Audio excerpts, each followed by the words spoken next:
Olá, olá, boa tarde a todos e bem-vindos a mais um vídeo do canal do Suno Notícias. Eu sou Carlos Cauti, sou editor-chefe do portal Suno Notícias e estamos aqui hoje para falar de um assunto que todo mundo está querendo saber mais, entender melhor, está bombando nas buscas, né, nas redes sociais, que é Tesouro Selic. O que está acontecendo com o Tesouro Selic? Todo mundo ficou assustado, rentabilidade negativa, meu Deus, estou perdendo dinheiro, mas na verdade não é bem assim. Vamos entender qual que é a dinâmica normal de um título de renda fixa como é o Tesouro Selic. E para entender melhor sobre esse assunto, vamos falar com meus especialistas, né, sobre esta questão, que são o Vinícius Romano e o Pedro Rico, da Delta Investor, que é um escritório de assessoria associado a XP Investimentos, que fica em São Paulo e em Porto Alegre. Queria começar agradecendo o Vinícius por estar conosco. Muito bem-vindo e muito obrigado por estar conosco. Obrigado, Carlos. Boa tarde, pessoal. Então, é um prazer aí estar participando aqui com vocês para falar um pouquinho mais sobre esse mundo aí de renda fixa, especificamente do Tesouro Selic, né? É um prazer tê-lo conosco. Vamos apresentar também o Pedro Rico, né, que é também nosso segundo convidado. Muito obrigado por estar conosco e bem-vindo ao canal do Suno Notícias. Oi, Carlos, bom dia. Obrigado também pela participação, para falar um pouco de investimentos, de renda fixa, tudo que está acontecendo por aqui. Aproveitando o seu gancho de curiosidade, realmente a taxa oscilou. Isso pega não só ali o dia a dia, até porque isso são premissas, né? Isso mostra o que o Brasil tem de risco, o que os investidores estão achando. Então, pega também exatamente quem achava que se defende numa renda fixa com títulos soberanos. Então, basicamente, é muito bom falar aí desses pontos e levar essas informações para os nossos investidores. Vamos lá, então, direto ao ponto, straight to the point. Vamos entender o que aconteceu com o Tesouro Selic, que tanta gente disse, meu Deus, estou perdendo dinheiro. Vamos explicar para o nosso público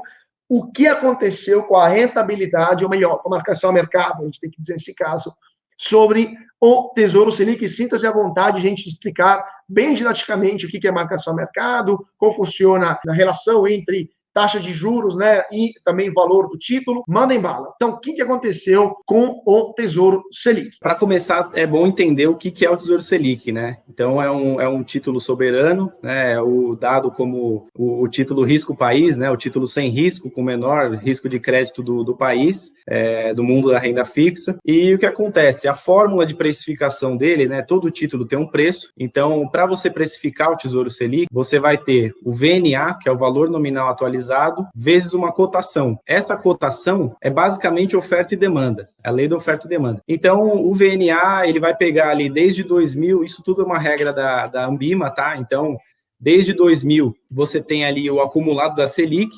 Então, se esse título fosse apenas o VNA, você não teria problema nenhum de marcação a mercado, e seria 100% pós-fixado. Então, como você tem essa cotação, que é o que está subindo, né, o deságio que a gente fala, o deságio ou ágio, ele é basicamente oferta e demanda. Então, se você tem uma taxa positiva, né, quando você entra ali no site do Tesouro Direto, vê os títulos ofertados pelo Tesouro, você vai ver ali que a remuneração do Tesouro Selic é a Selic mais alguma taxinha ou menos alguma taxinha. Então, geralmente, ela ficava em torno, aí no começo do ano, ficava em torno de 0,02 esse deságio. Conforme o Banco Central foi abaixando essa taxa de juros, né, foi até a gente chegar nos 2%, principalmente no mercado secundário, né, que são os investidores institucionais, os fundos de investimento, os bancos grandes, que tem um lote bem maior, você vê que a demanda foi sempre diminuindo para esse título. Então, significa que o quê? O mercado ele não está aceitando muito mais essa remuneração, que faz pressionar esse deságio para cima. Como você tem a relação de taxa versus preço inversa, ou seja, quando a taxa sobe, o seu preço cai, quanto mais esse deságio sobe, mais o seu preço cai. Por isso que a gente teve algumas oscilações negativas nos últimos meses aqui, principalmente nesse último de setembro, justamente por isso, porque o Tesouro vai lá, para ele ofertar para os institucionais, ele faz via leilão. Então, você via no próprio resultado do leilão que os institucionais pegavam 50% dos títulos, onde o normal, né, antigamente, eles pegavam 99%, 95%. Então, é meio que o mercado rejeitando o Tesouro Selic. Eu venho acompanhando diariamente esse deságio, como está indo, e nos últimos dias até abaixou um pouquinho, então ele bateu o pico de 0,37 positivo, né, de deságio, e agora ele está, hoje, se não me engano, estava 0,20. Então ele está voltando um pouquinho, e isso significa que o preço também vai dar uma subidinha de volta. Então, eu acho que assim, né, muita gente usa o Tesouro Selic como reserva de emergência e pode ter tomado um susto quando viu essa oscilação, né, porque nem todo mundo sabia também que tinha essa parte pré no Tesouro Selic, mas a tendência é que isso se normalize conforme o cenário volte, entre aspas, ao normal, né, a gente tem um problema fiscal. Isso é fato, né? O mercado já vem olhando para isso há um tempo e dependendo do que vier pela frente é o que mais pode dar dor de cabeça, né? Na nossa visão aqui, essa questão do fiscal. Tem alguns vencimentos aí também para acontecer no próximo ano, não só o Tesouro Selic, né? Esse deságio subindo representa uma menor demanda pelos investidores, principalmente por não aceitar, né, essa taxa de juros no patamar que está. Exatamente. Vamos falar um pouco dessas dores de cabeças, né? Seja do ponto de vista de ação nos institucionais, mas também desses vencimentos que o mercado já começa a sinalizar como preocupações até nem tão leves assim, né? Mas antes disso, eu queria falar com vocês só o último ponto. Então, para o nosso público que está nos escutando aqui, que tem Tesouro Selic como reserva de emergência e viu essa oscilação no home broker, porque eu sei que você vai no home broker toda noite para ver como é que está o negócio, né?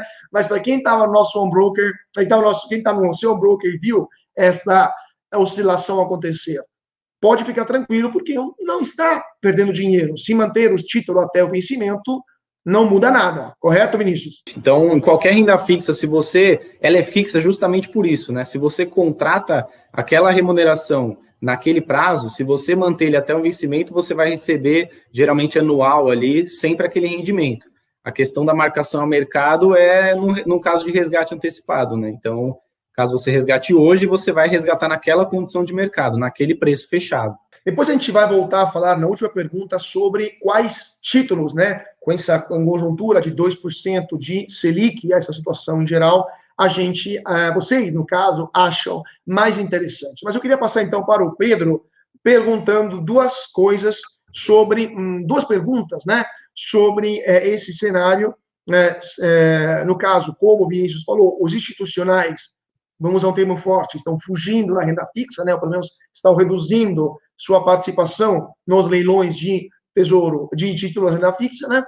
E também esses vencimentos previstos para o primeiro semestre do ano que vem, que o mercado já começa a sinalizar, poderiam criar algum terremoto, né? Algum probleminha ou problemão, dependendo de como for. Vamos por partes. Por que os institucionais estão fugindo da renda fixa? Legal, perfeito, Carlos. Vamos pensar da seguinte forma: o título do Tesouro é um título de dívida de uma empresa chamada governo. Então, basicamente, com essa pandemia, bateu na porta de todo mundo, o governo se endividou para não fazer a roda da economia parar de girar. Então, nós tivemos um desembolso de caixa muito grande por parte do governo. Isso nada mais é do que trazer riscos para as emissões do Tesouro e desses títulos de dívida. E, basicamente, o institucional tirou o pé, participa menos desse montante, porque, basicamente, tudo se tem um preço no mercado financeiro e com os títulos do Tesouro não é diferente. Então, se você tem uma emissão, você precisa de um atrativo naquela emissão. Ou se paga muito, ou é uma emissão curta versus o risco-retorno. Então, basicamente, um institucional que pilota um caminhão de dinheiro, ele vai acabar comprando se a régua risco-retorno está satisfatória para a operação. Então, basicamente, essa escassez de liquidez, ou a turma está mirando o canhão para outras oportunidades, vou aproveitar o seu gancho, de certa forma, corretíssima de taxa de juros baixa que veio para ficar, se vai para renda variável, se vai para outros tipos de operações, se vai eventualmente para títulos do sistema financeiro bancário.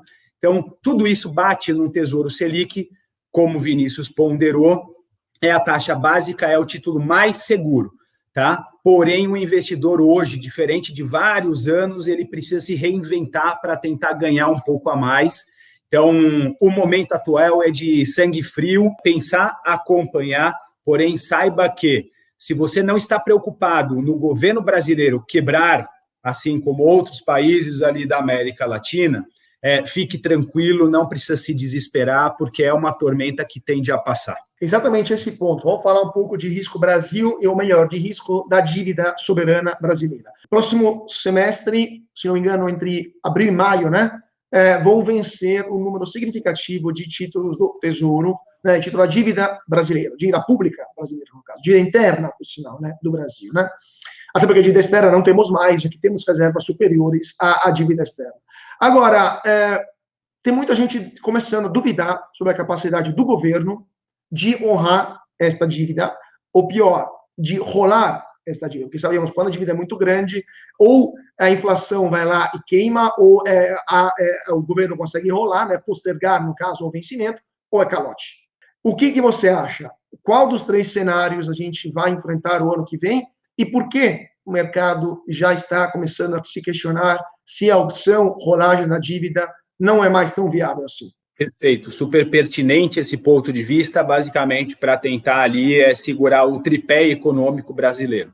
Todos os investidores e o mercado olhava no passado a questão de reservas internas e externas, principalmente a externa. Isso que segurava uma moeda, o que segurava o poder de fogo de um governo. Tá? Hoje nós temos reservas internacionais ao ponto de deixar o investidor, principalmente em nível global, mais confortável com o Brasil. A taxa de juros baixa, ela é uma ferramenta para segurar a inflação, que nós perdemos isso, porque hoje a 2% você perde esse ferramental, não tem para onde mais cair a taxa de juros, quando estava a 12%, 14%, era um outro cenário. Então, esse é o lado ruim da história, esse é o ônus de ter uma taxa de juros baixa, tá? O bônus disso é uma dívida mais barata. Então, uma rolagem de dívida hoje sai menos do cofre do Tesouro pagando esses juros da rolagem de dívida, que a gente está falando de trilhões de reais. O que sempre interessa muito o mercado e todos os investidores acompanham, e vale também para os investidores, pessoas físicas, chegarem muito próximo a essa conta, qual que é o percentual da dívida do governo versus o PIB, a produção interna bruta que nós temos, tá? Lembrando, essa conta, olhando para países em desenvolvimento, ela se torna muito mais incomodativa quando está beirando 100%. Hoje, no governo brasileiro, estamos a 85%, já conversamos com o FMI, já trouxemos algumas preliminares ali, algumas premissas na mesa para tentar controlar, por isso que muito se fala hoje de romper teto de gastos e tudo mais. O que a turma não quer perder é a mão de percentual dívida PIB. Então, essa questão da rolagem dívida PIB é justamente essa. Então, você acha, em sua experiência como assessor, né, como especialista de economia, você acha que, por causa desse juro tão baixo, por causa dessas incertezas que a gente vê, não somente no Brasil, mas no mercado internacional, o Brasil vai ter problemas em enrolar sua dívida o ano que vem? Telegráfico. Legal. Carlos, não teremos problema em rolar a dívida. Toda vez que empresas brasileiras, estatais brasileiras ou governo brasileiro rola dívida, busca dinheiro no mercado internacional, em média, nós temos de 3 a 4 vezes a demanda que a gente busca lá fora. Tá? Então, o governo brasileiro tem uma boa qualidade de risco e a gente consegue rolar a dívida hoje, então, sem problema em relação à rolagem de dívida ou, então, a nossa chancela do risco lá fora. E você acha, sempre telegráfico, que para rolar essa dívida vamos ter que oferecer condições melhores, juro um pouco mais alto para esses investidores, ou eles vão aceitar também juro nesse patamar, considerando que lá fora juro está zero ou negativo?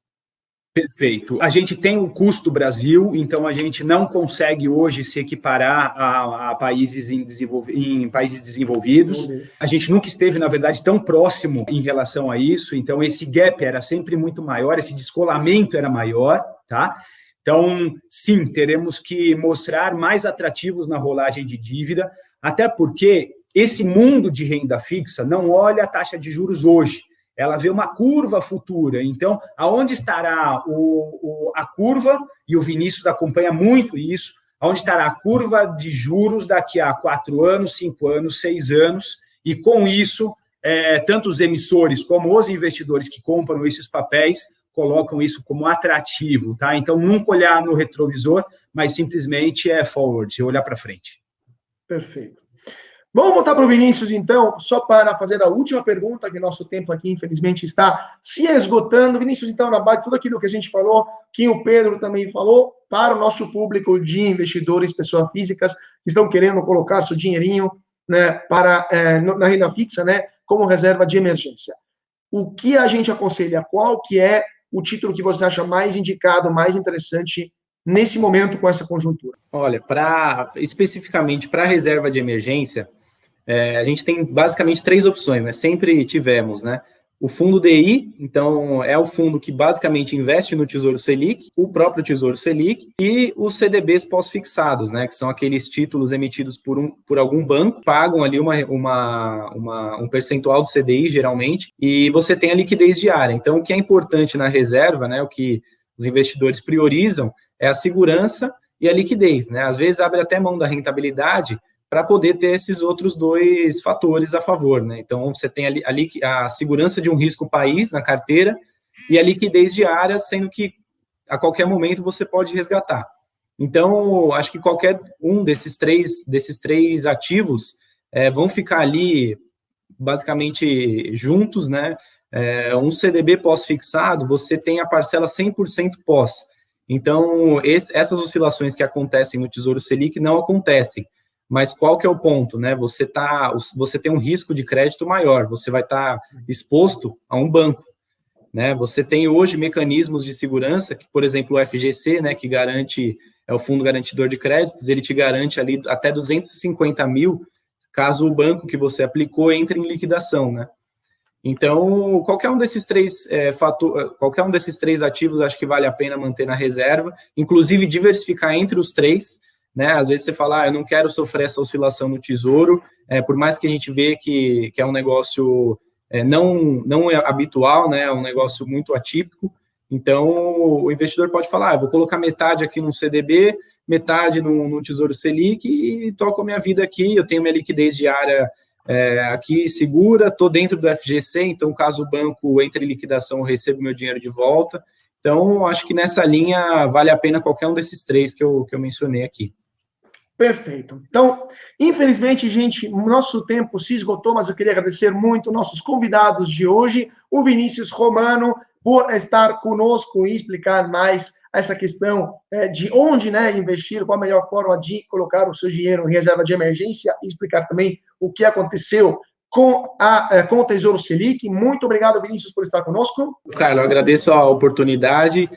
A gente aqui do escritório também acompanhamos muito o Suno Notícias, né? Ajuda a gente bastante nesse mercado de assessoria, e sempre sai alguma notícia nova e a Suno sempre está mandando lá, principalmente Telegram, YouTube, Instagram. Então, a gente está sempre por dentro aí, e agradeço pela oportunidade de participar aqui da live. Prazer nosso tê-lo conosco, vamos fazer mais lives então, e também queria agradecer o Pedro Rico também por estar conosco e explicar esta conjuntura complicada que estamos enfrentando e quais são suas consequências. Muito obrigado, Pedro, por estar conosco. Obrigado, Carlos, pela participação, por nos manter sempre informados ali através do canal de vocês.